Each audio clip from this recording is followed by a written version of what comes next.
Դիվանագիտությունը չաշխատեց, աշխատեց զենքը, ինչ ազդեցություն կունենա ԱՄՆ-Իրան էսկալացիան Հայաստանի վրա, G20 առանց Հայաստանի, ում սրտով չէ Երևանի ներկայությունը գագաթնաժողովին, Անկարան փորձում է քավոր կանգնել Երևան-Բաքու հարաբերություններին, Հայաստանը թույլ կտա, սնանկության գործերը դատարանում ավելանում են, մարդկանց գործերն են վատանում, թե այլտեղ է թաքնված շան գլուխը։ Մեկնարկում է ծնողական ժամը, ով երբ կարող է աշխատանքից տուն գնալ։ Թղթային դիմումի փոխարեն էլեկտրոնային փոխվում է քոլեջների ընդունելության կարգը։ Մարդ վայրի կենդանի հանդիպումը հաճախակիացել է, ինչու են գազանները անտառը թողած գյուղ ու քաղաք իջնում։ Արարատ ցեմենտը վերսկսել է աշխատանքը եւ 50,000 դրամ կրթաթոշակ ուսանողին քոլեջի առաջնահերթ մասնագիտությունը ընտրելու պարագայում։ Բարի երեկո հարգելի հեռուստադիտող, օրվա գլխավոր ժամն է, կարևորի մասին տաղավարում Հայկ Նավասարդյանն է աշխատում։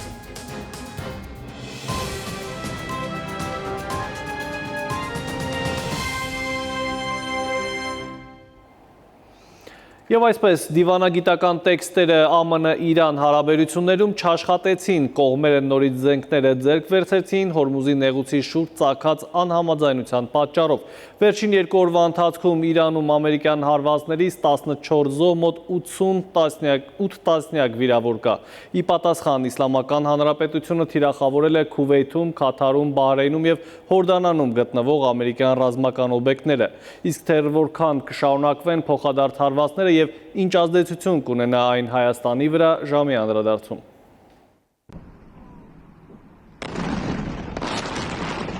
ԱՄՆ-ը նոր հարվածներ է հասցրել Իրանի ռազմական օբյեկտներին։ Ամերիկյան կողմը հայտարարում է, որ դրանք պատասխանային Իրանի կողմից Հորմուզի նեղուցում առևտրային նավերի դեմ գործողություններին։ Բացի այդ, ըստ որոշ վերլուծաբանների, այնպես չէ, որ ԱՄՆ-ն ու Իրանը ամբողջական համաձայնության են եկել միջուկային զենքի հեռահրթիռների արտադրության եւ դրանց կիրառման արգելքի շուրջ։ Իրանի պատասխանը չի ուշանում, հարվածում է հարևան երկրներում տեղակայված ամերիկյան բազաներին։ Հորմուզի նեղուցով անցնում է աշխարհի նավթի զգալի մասը, ուստի ցանկացած լարվածություն արագ ազդում է միջազգային գների վրա։ Միջազգային շուկաներում արդեն նկատվել է նավթի գների կտրուկ տատանում։ Իրանի անմիջական հարևանությամբ Հայաստանն է, ըստ վերլուծաբանների, ցանկացած երկարատև պատերազմ բարձրացնում է անվտանգության ռիսկերը տարածաշրջանում։ Հիմա process-ները գնում են դեպի ոչ խաղաղություն, ոչ պատերազմ իրավիճակ ստեղծելու եւ պահպանելու նախկինում հաստատված ստատուս քվոն։ Այդ ստատուս քվոն տարածաշրջանում հատկապես ձեռնտու է Թուրքիային արդեն, հաշվի առնելով թուրք-իսրայելական հարաբերությունների ներկա փուլը եւ հաշվի առնելով, որ Թուրքիայի համար ավելի շահավետ է, որպեսզի թե Միացյալ Նահանգները եւ թե Իսրայելը Թուրքիային դիտարկեն որպես հենակետ եւ հակաիրանական պլազդար։ New York Post-ը հղում անելով իսրայելական աղբյուրներին գրում է, որ Իսրայելը պատրաստ է միանալ ԱՄՆ-ին Իրանին նոր հարվածներ հասցնելու գործում, եթե Վաշինգտոնը դիմի նրա օգնությանը։ Ամերիկա-իրանյան լարվածության ֆոնին Իրանի Մեշհեդ քաղաքում կախել եւ այրել են ԱՄՆ նախագահ Դոնալդ Թրամփի Լեգոյի հսկայական խորանարդիկներից պատրաստված ֆիգուրը։ Ակցիան անցկացվել է հանգուցյալ գերագույն առաջնորդ Ալի Խամենեիի հուղարկավորության շրջանակներում, որի վերջին մասը տեղի ունեցել նրա հայրենի քաղաքում։ Իրանը Հայաստանի կարևոր տնտեսական գործընկերներից է, ամերիկա-իրանյան հակամարտության սրացման ֆոնին կարող է դժվարանալ Հայաստան-Իրան առևտուրը, կլինեն բեռնափոխադրումների ուշացումներ, սահմանային առևտուրը կկրճատվի, համատեղ էներգետիկ նախագծերի դանդաղում իևս կլինի։ Եթե պահպանվում է Իրանում ստատուս քվոն, որը գոյություն ուներ մինչև ռազմական գործողությունները, այդ պարագայում Հայաստանի վրա ազդեցությունը տարածաշրջանային գործընթացների կունենան կարծում եմ մինիմալ ազդեցություն։ Եթե ձևավորվում է նոր ստատուս քվո Իսրայելի կամ Միացյալ Նահանգների պատկերացումներով, ապա տեղի ունենալու ամբողջ լոգիստիկ շղթայի վերափոխում։ Ըստ վերլուծաբանների, եթե հակամարտությունը սահմանափակվի մի քանի օրվա կամ շաբաթվա ռազմական գործողություններով, չվերածվի լայնածավալ պատերազմի, ազդեցությունը հավանաբար հիմնականում կսահմանափակվի էներգակիրների եւ ֆինանսական շուկաների կարճաժամկետ տատանումներով։ չափազանց մեծ ազդեցություն կարող ունենալ տնտեսության վրա։ Հաշվի առնենք, որ թե հայկական հարավային լոգիստիկ ամբողջ շնչուղին անցնում է Իրանով, եւ թե էներգետիկ երկրորդ շնչուղին է կարելի ասել Իրանը հանդիսանում, եւ սրան եթե գումարենք նաեւ այն ապրանքատեսակները, որոնք տևական ժամանակ հայկական շուկա մտնում են գլխավորապես որպես իրանական ապրանքներ, սրանք հայկական տնտեսության համար ֆունդամենտալ նշանակություն ունեցող այսպես շղթաների մաս էին եւ բնականաբար ցանկացած զարգացում անմիջապես պրոյեկտվելու է նաեւ հայկական տնտեսության վրա։ Հայաստանը հարաբերություններ ունի Իրանի, ԱՄՆ-ի, Եվրամիության, Ռուսաստանի հետ։ Լարվածության խորացման դեպքում ըստ վերլուծաբանների Երևանը ստիպված կլինի ավելի զգուշորեն հավասարակշռել իր արտաքին քաղաքականությունը, որպեսզի չվնասի որևէ ուղղության հետ հարաբերությունները։ Նաիրի Մուրադյան, ժամը լրատվական։ Միացյալ Նահանգները հրապարակել է 2026 թվականին Մայամիում նախատեսված G20 գագաթնաժողովին հրավիրված ոչ անդամ երկրների ցանկը։ Հետաքրքրական է, որ հրավիրյալների թվում Ադրբեջանը, Ղազախստանը, Ուզբեկստանը կան, մինչդեռ Հայաստանը չկա ցանկում։ Փորձագետները սա դիտարկում են ոչ միայն որպես դիվանագիտական որոշում, այլև աշխարհաքաղաքական ազդակ։ Նրանց գնահատմամբ Միացյալ Նահանգներն այս քայլով ցույց է տալիս, թե տարածաշրջանում այսօր որ երկրների հետ է նախընտրում խորացնել համագործակցությունը։ Դա միանշանակ վկայում է պաշտոնական Վաշինգտոնի աշխարհանկալումների մասին։ Վերջին շրջանում շատ ավելի բացահայտ ներկայացնում են դիրքորոշում, ըստ որի Թուրքիան իրենց թիվ 1 գործընկերն է ոչ միայն Հարավային Կովկասում, այլև փաստացիորեն փորձում են նաև դարձնել Մերձավոր Արևելքում թիվ 1 գործընկերը, ինչին դեմ է Իսրայելը։ Սա հենց քաղաքական ու աշխարհաքաղաքական բնույթի ուղերձ է, որը հստակ ցույց է տալիս, թե պաշտոնական Վաշինգտոնը ներկայիս վարչակարգը Ամերիկայի Միացյալ Նահանգների ում է տարածաշրջանում դիտարկում գործընկեր։ Իսկ Հայաստան-Թուրքիա փակ սահմանը բացելու մասին, թեև առարկայական գործողություններ չկան, կան միայն խոսակցություններ, այնուամենայնիվ Անկարան փորձում է այսպես ասած քավոր կանգնել Երևան-Բաքու հարաբերությունների կարգավորման գործընթացում։ Ավելին, ավելի հեռու են գնում թուրքական պատկերացումները, որ մի օր Կովկասում կձևավորվի Հայաստան-Թուրքիա-Ադրբեջան եռամիություն։ Թուրք-ադրբեջանական սիրախաղին հայ մասնագետների պատասխանը Էդուարդ Պողոսյանի ռեպորտաժում։ Հայ-ադրբեջանական համաձայնությունների մեջ արդեն որոշակիություն են տեսնում Թուրքիայում, որին ըստ Հայաստանի ազգային ժողովի նախագահի հենց նույն Ադրբեջանն արգելել էր առժամանակ Հայաստանի հետ հարցեր պարզել, թեպետ այդ բանակցությունների 4-րդ փուլն արդեն տարիներ ի վեր ընթացքի մեջ է եւ օրակարգում նույնիսկ առանցքային պայմանավորվածություններ կային, մինչեւ իսկ հայ-թուրքական սահմանը երրորդ երկրների եւ դիվանագիտական անձնագիր ունեցողների համար բացելու վերաբերյալ, բայց Թուրքիան անցնող տարիներին ոչ միայն շտապողականություն չդրսևորեց, այլև նույնիսկ իր բարի կամքնի ցույց չդրեց։ Բաքվի պահանջով թե առանց դրա Երևանի հետ հարաբերությունների կարգավորումը հայ-ադրբեջանական խաղաղության սպիդոմետրով չափեց ու հիմա, թեպետ եւ ոչ մի բանակցություն հողի վրա էական փոփոխություն չի բերել, խոսում են անգամ տարածաշրջանի հնարավոր նոր եռամիասնության մասին։ Հայաստան, Թուրքիա, Ադրբեջան, նոր ուշ Կովկասում, Թուրքիայի Միլի Մեջլիսի նախագահի բանաձևմամբ։ Աստված տա այստեղ նաև Թուրքիայի մասնակցությամբ Թուրքիան, Հայաստանը եւ Ադրբեջանը կձևավորեն մի կենտրոն, մի ուժ։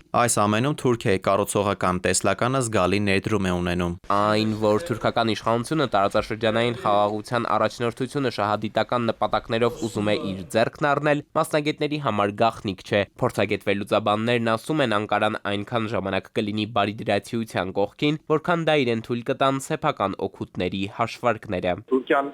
մեծապես փորձում է դառնալ այստեղ խաղաղության խավորը կամ կնքահայրը, որը հնարավորություն կտա տարածաշրջանում էլ ավելի շատ ունենալու կարևոր դիրքեր եւ էլ ավելի շատ փորձելու խառնվել տարածաշրջանային խնդիրների եւ այդ հնարավորությունը նրան ընձեռում է միայն Ադրբեջանը եւ այսօրվա Հայաստանում տարածված խաղաղության օրակարգը։ Մասնագետները համոզված են Միլի Մեջլիսի նախագահի հայտարարությունը փափուկ ուժի միջոցով տարածաշրջանում հաստատվելու փորձերից հերթականն է։ Թուրքական նպատակները Հայաստանի նկատմամբ ամբողջ պատմության ընթացքում չեն եղել անկեղծ եւ չեն լինելու անկեղծ, քանի որ Թուրքիայի նպատակները եւ Հայաստանի տարածաշրջանում լինելը միմյանց հակասում են եւ ուստի չի կարող այստեղ լինել անկեղծություն, քանի որ թուրքական նպատակներում Հայաստանը որպես այդպեսին դիտարկվում է մի սեփ որը այսօր էլ պահպանվել է այդ քաղաքականությունը։ Ինչ վերաբերում է հայ-թուրքական սահմանի պինդ զոդված դարպասները բացելուն, ապա այստեղ եւս փորձագիտական գնահատականներն առայժմ դրական կանխատեսումների մասին չեն։ Թուրքիան Հայաստանի սահմանը կարծում եմ դեռևս երկ չի բացելու եւ կարծում եմ դրա ամենակարևոր դեպքը, որ չի ցանկանում, որ այդ սահմանը բացել եւ Հայաստանին թեկուզ մի փոքր հնարավորություն տալ, այսպես եթե համարենք այդ սահմանը հնարավորություն է Հայաստանի համար շնչելու, դա այդ երկրի նախագահն է, այդ երկրի գլխավոր դեմքն է եւ կարծում Էրդողանը անձամբ չի ուզում, որ այդ սահմանը բացվի։ Եվ բացի դրանից Թուրքիային այդ սահմանը խաղակարգ է ամեն անգամ օգտագործելու Հայաստանի դեմ։ Տարածաշրջանային նոր ձևաչափերի մասին հայտարարություններն առայժմ մնում են բացառապես քաղաքական ուղերձների տիրույթում, բայց հարաբերությունների կարգավորման գործընթացում առաջընթացի իրական չափանիշը ոչ թե հայտարարություններն են, այլ գործնական որոշումներն ու քայլերը, որոնք գոնե հայ-թուրքական բանակցություններում նկատելի չեն։ Եվ այս անորոշ հետնապատկերում առաջիկայում կփոխվի հայկական կողմի բանագնացը։ Ռուբեն Ռուբինյանը նոր խորհրդարանում խոսնակի աթոռին է նստելու, արդեն հաստատել է, հետևապես բանակցություններն Անկարայի հետ չի շարունակելու։ Էդուարդ Պողոսյան, ժամը լրատվական։ Այժմ այն մասին, ինչ ենք պատմելու թողարկման երկրորդ հատվածում։ Սնանկության գործերը դատարանում ավելանում են, մարդկանց գործերն են վատանում, թե այլ տեղ է թաքնված շան գլուխը։ Մեկնարկում է ծնողական ժամը, ով երբ կարող է աշխատանքից տուն գնալ։ Թղթային դիմումի փոխարեն էլեկտրոնային փոխվում է քոլեջների ընդունելության կարգը։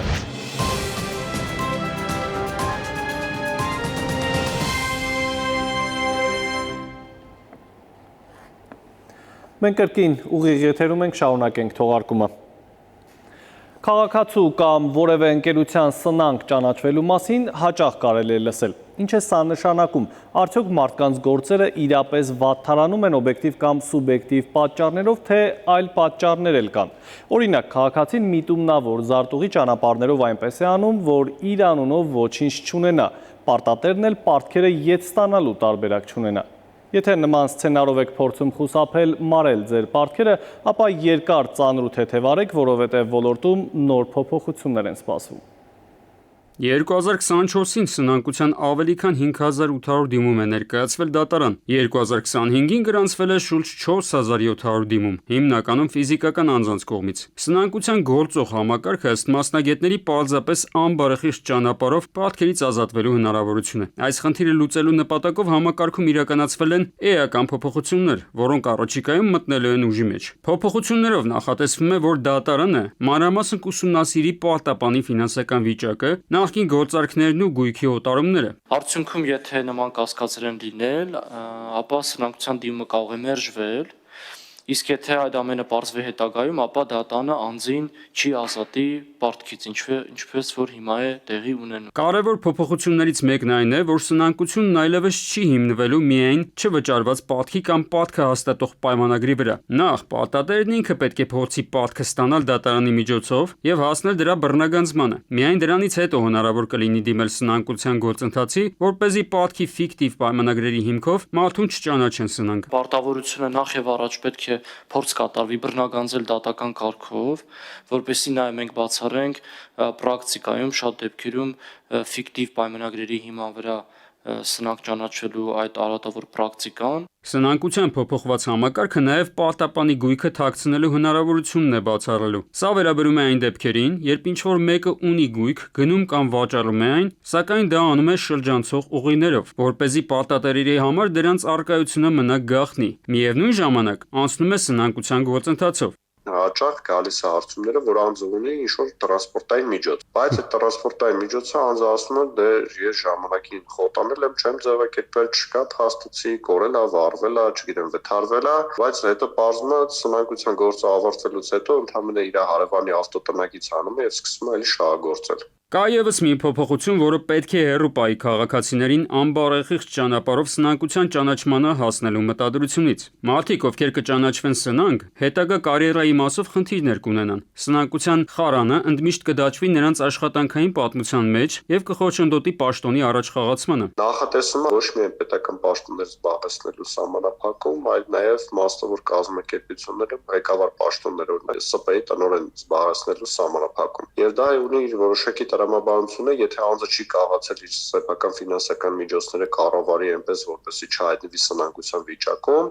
ապա պատասխանատու պաշտոններ զբաղեցնել, այդ թվում նաև մասնավոր ոլորտում գոնե ինչ-որ մի ժամանակ պետքա սահմանափակվի։ Միաժամանակ նոր օրենսգիրքը նախատեսում է աջակցել բարեխիղճ այն քաղաքացիներին եւ կազմակերպություններին, որոնք ֆինանսական դժվարությունների մեջ են հայտնվել հանգամանքների բերումով։ Դրա համար ներդրվում է կանխարգելիչ վերականգնման նոր վարույթ, որը հնարավորություն կտա ժամանակ շահել, վերակազմակերպել պատկերը, ներգրավել ֆինանսավորում եւ շարունակել գործունեությունը, զերծ մնալով սնանկության անցանկալի գործընթացից։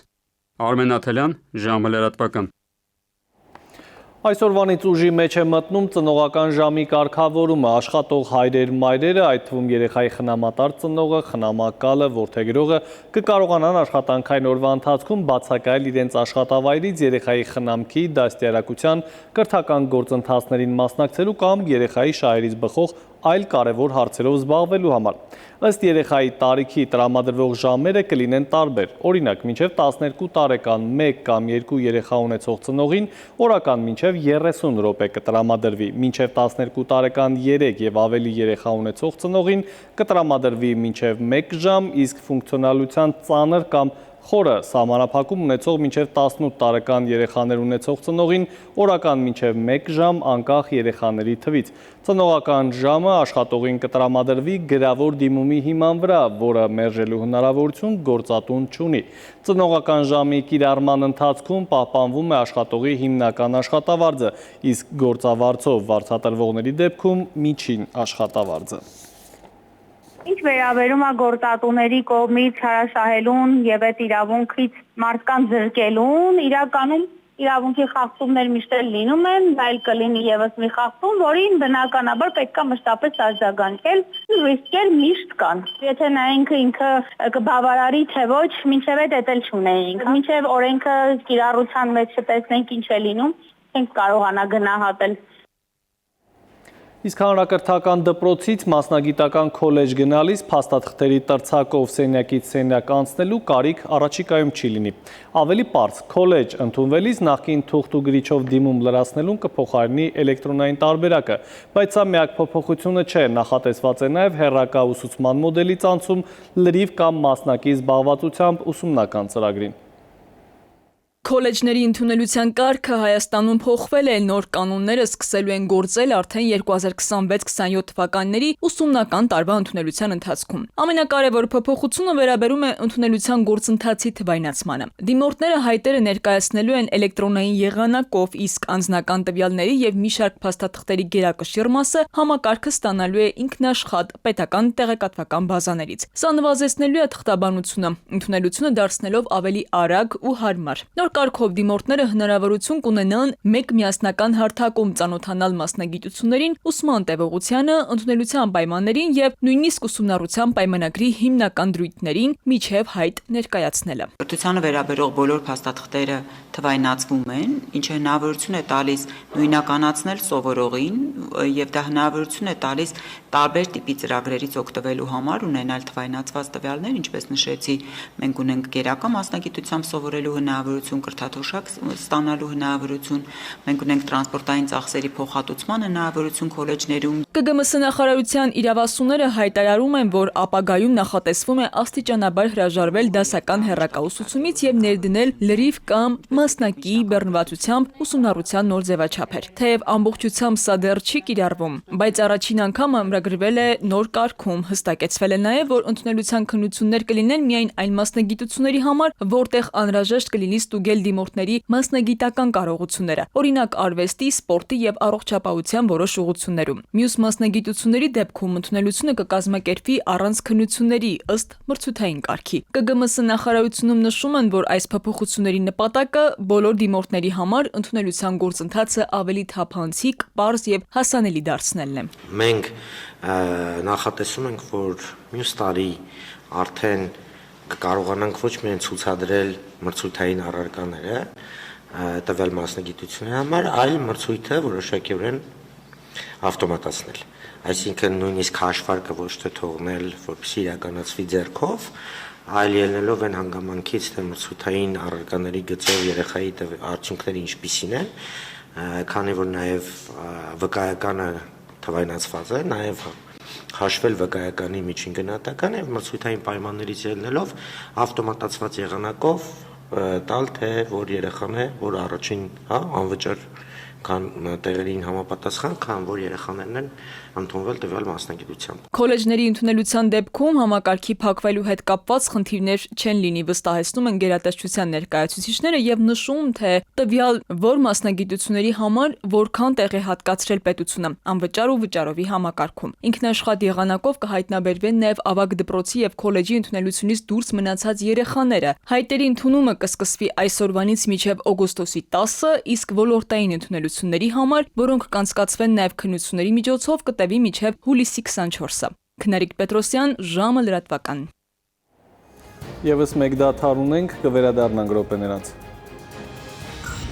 Մարտ վայրի կենթանի հանդիպումը հաճախակիացել է, ինչու են գազանները անտառը թողած գյուղ ու քաղաք իջնում։ Արարատ ցեմենտը վերսկսել է աշխատանքը եւ 50,000 դրամ կրթաթոշակ ուսանողին քոլեջի առաջնահերթ մասնագիտությունը ընտրելու պարագայում։ Տապս հասկանում է ավելին քիչ ուշ։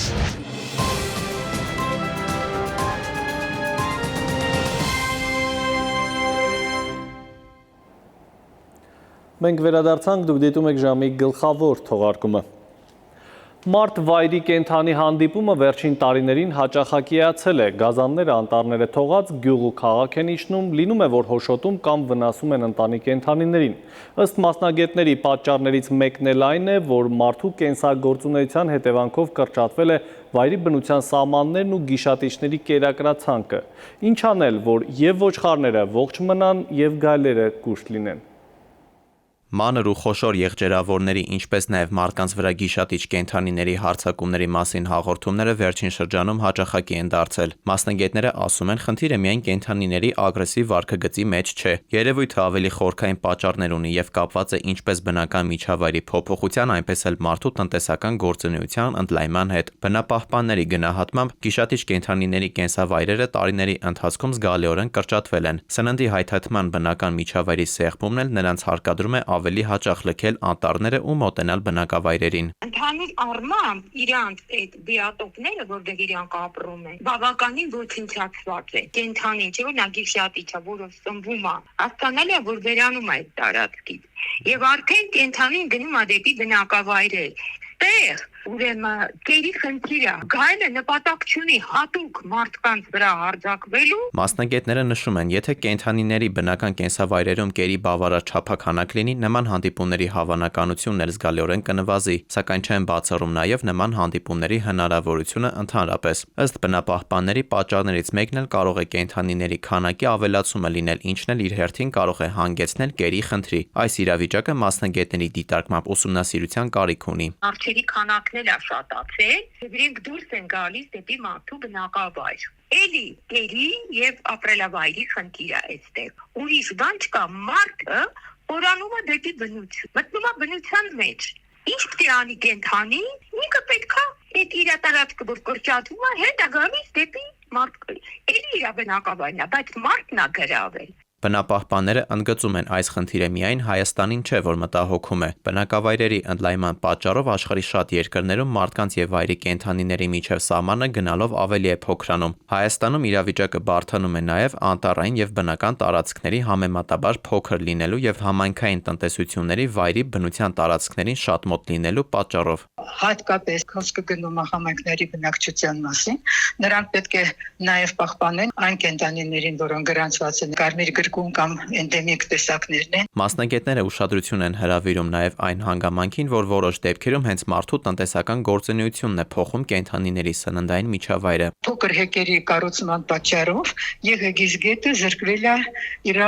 ձկնային պաշարներից։ Իսկ արջերը, որոնք ապրում են կողքը, նրանք իրանց հիմնականում այդ պետակցային կելը դա ձուկն է։ Մարդկանց անվտանգությունը առաջնային դիտարկող մասնագետները միաժամանակ շեշտում են, խնդրի լուծումը միայն կենդանիների ոչնչացումը չի կարող լինել։ Շատ երկրներում նման իրավիճակներում գործում են արագ արձագանքող մասնագիտացված խմբեր, որոնք տեղում են գնահատում վտանգը եւ առաջարկում կանխարգելիչ միջոցառումներ։ Նրանց համոզմամբ արդյունավետ լուծումներից են բնակավայրերի եւ արոտավայրերի պաշտպանությունը, էլեկտրական ցանկապատերի կիրառության միջոցով, ինչպես նաեւ մարդկանց իրազեկվածության բարձրացումը։ Դավիթ Թադևոսյան, ժամը լրատվական։ Արարատ ցեմենտը վերսկսել է աշխատանքը, էկոնոմիկայի նախարարությունից տեղեկացնում են, որ գործարանի անխափան աշխատանքը կարևոր է ինչպես երկրի արդյունաբերական ներուժի պահպանման, այնպես էլ տնտեսական ակտիվության խթանման համար, այս եւ օրվա այլ կարևորի մասին հաջորդիվ տեսաշարում։ 2025 թվականին ադրբեջանական ավիաընկերությունները Հայաստանի օդային տարածքով իրականացված թռիչքների համար հայ աերոնավիգացիա ընկերությանը 434,315 եվրո են վճարել։ Մուծումները կատարվել են Եվրոկոնտրոլ կազմակերպության կենտրոնական գրասենյակի միջոցով, սահմանված միջազգային ընթացակարգով։ Հայաստանի օդային տարածքում թռիչքների անվտանգ սպասարկումն իրականացնում է հայ աերոնավիգացիա ՓԲԸ-ն, որը վերահսկում է օդային երթևեկության կազմակերպումն ու ավիացիոն ծառայությունների մատուցումը։ 2026 թվականի փետրվարի 7-ից ազգային ժողովի ընտրությունների գործընթացի մեկնարկից հետո ընտրական հանցագործությունների վերաբերյալ 43 քրեական վարույթ է ուղարկվել դատարան։ Գլխավոր դատախազության տեղեկացմամբ 153 անձի առաջադրված մեղադրանքները վերաբերում են ընտրակաշառք տալուն եւ ստանալուն, ընտրական իրավունքի իրականացումը խոչընդոտելուն, ինչպես նաեւ բարեգործության արգելքի խախտմանը։ Դատախազությունը նշում է, որ հետագա քննության համար վարույթները դատարան են հանձնվել հաստատված մեղադրական եզրակացություններով։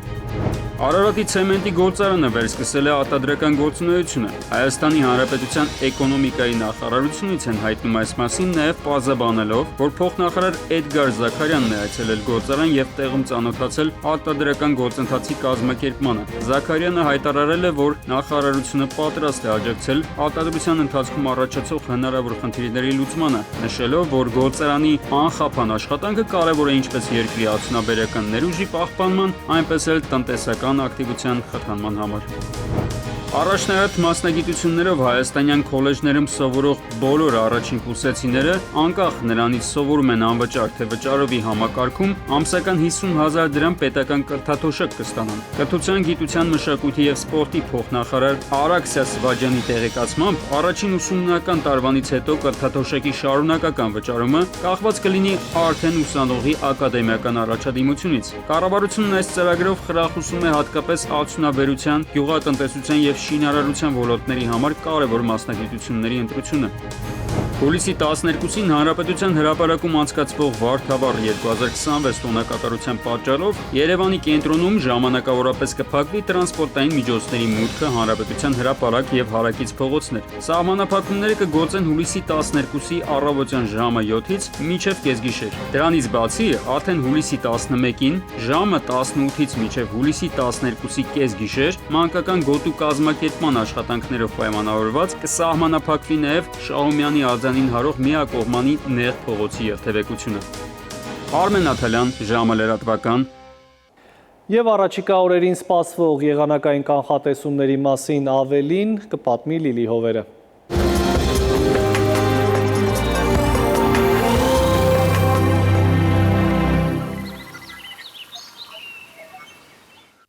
Բարերեկո եղանակի տեսության հովանավորն է իտալական ունիկալ ապրանքանիշը, իր որակյալ և գերխնայող գազի կաթսաներով։ Դրանք պաշտոնապես ներկայացված են էքստերիեր խանութ սրահներում, ունիկալ տարվա բոլոր եղանակներին, մետեոաշխարհ նախ Հայաստան։